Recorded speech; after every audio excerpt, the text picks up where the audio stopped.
Listen, have I got a story for you? Everyone thinks they know him. They picture some bloke in a fedora, jazz in the background, Tommy gun under the couch, like he's about to walk into a scene from The Untouchables. He's the first guy who turned organised crime into a brand. Before social media, before reality TV, before influencers. This guy had the whole country watching like he was a celebrity while he was running an empire built on booze, violence and payoffs. And the funniest part, America hated him but couldn't stop staring. This is a tale of Al Capone. Alphonse Gabriel Capone, born January 17, 1899, Brooklyn, New York, to Italian immigrant parents from Naples. Not rich Italians, not villa on the hill Italians, working class, respectable.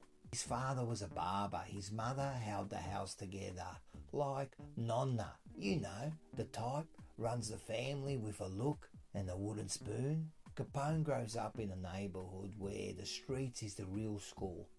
Brooklyn at the time is crowded, loud, immigrants everywhere, gangs everywhere, and every kid learns fast.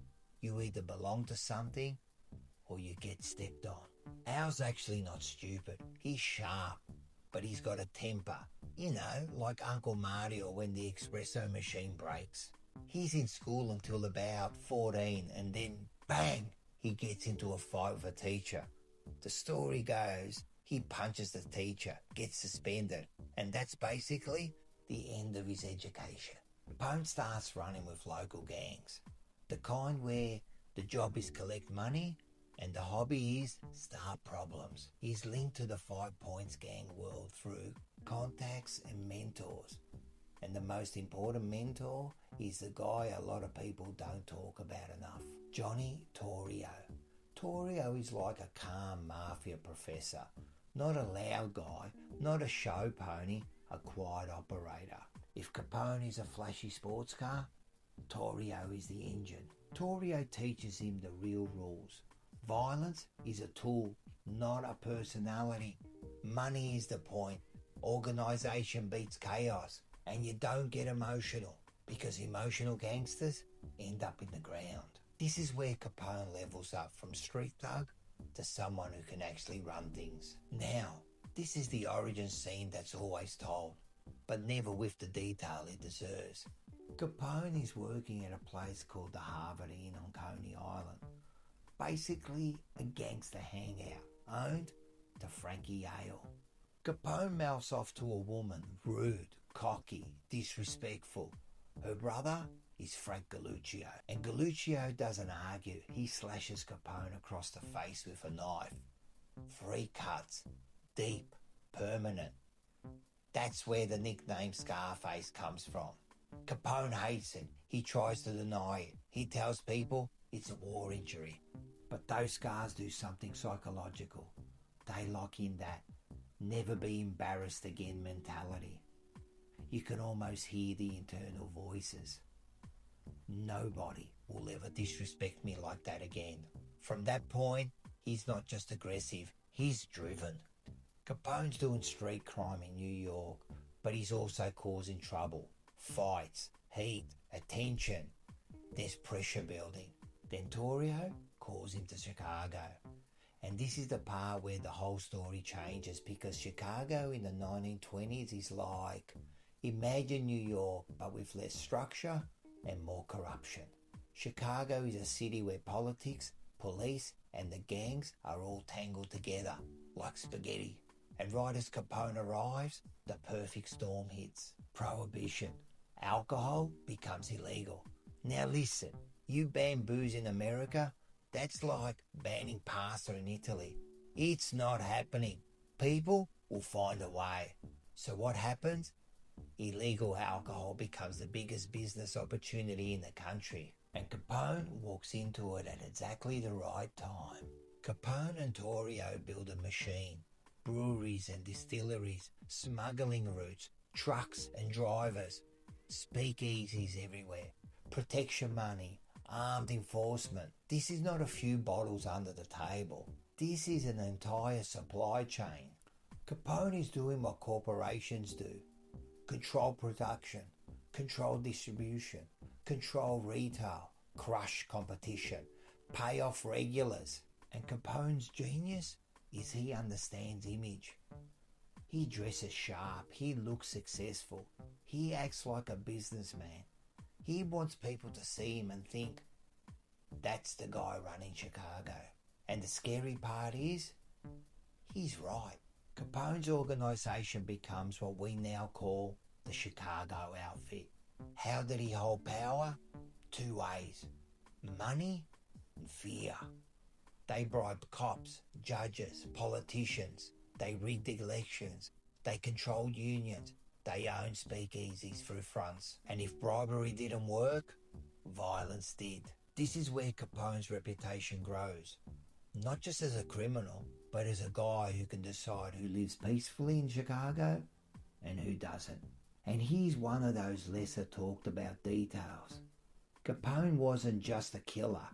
He was a manager of killers. He built an enforcement crew that did the dirty work so he could keep his hands clean enough. Capone's biggest rival? Bugs Moran and the North Side Gang. This rivalry turned Chicago into an open warfare. Drive-bys, shootings, ambushes, bombs. People are getting hit outside restaurants, outside garages, in daylight. The city basically living in a gangster movie before gangster movies even existed. You've seen Boardwalk Empire. The vibe, corruption, booze, violence. That's the era. The Valentine's Massacre. Capone sets up an ambush.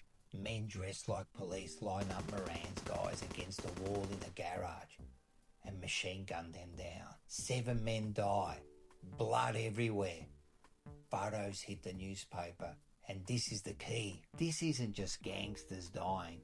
This is the public realising the underworld is out of control. From this point on, Capone becomes the face of modern crime. He's not just feared in Chicago. He's infamous across America. And Capone, being Capone, doesn't shrink from it. He almost enjoys the attention. He's given interviews like he's a politician. Here's the weird truth. During the Depression, Capone runs soup kitchens and charity moves. Now let's not pretend he's a saint. It's PR. It's image control. But it works. Some people see Capone like, yeah, he might be a criminal, but at least he's helping. It's like a gangster version of a celebrity donation. Keeps the public softer, but the law enforcement doesn't care about soup. They want him gone. You think with all this violence they nailed him for killing people. But Capone is insulated. Witnesses vanish. People are terrified. Cops are paid off. Evidence gets lost. So the government does what it does when it can't prove the obvious. They go for something boring that still works. Taxes. Capone is making millions, but he's not paying income tax. This is the funniest part of American history. The most feared gangster in the country gets taken down by paperwork. In 1931, Capone is convicted of tax evasion. He tries everything: influence, intimidation, legal maneuvers. But the walls are closing. He's sentenced to prison. And at first he still tries to live like a boss behind bars. Special treatment, favours. So the government does something brutal. They send him to Alcatraz. Alcatraz is different. No bribes, no influence, no outfit. It's isolated, controlled, cold. And Capone's not the biggest fish there. He's just another prisoner. This is where the myth starts to die. He does time. His health worsens. And this part matters because it's not the cinematic ending people want. Capone doesn't get shot in the street. He deteriorates. Capone had syphilis for years, untreated properly, and it affected his brain over time. As the years go on, the man who once ran Chicago starts to slip. Memory, focus, clarity. By the time he's released, he's not a gangster king.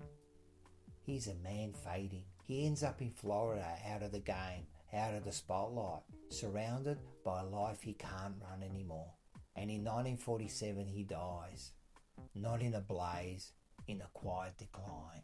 Here's what Capone really was. He wasn't the smartest gangster ever. He wasn't the best strategist like Lucky. But he was the first gangster who understood celebrity.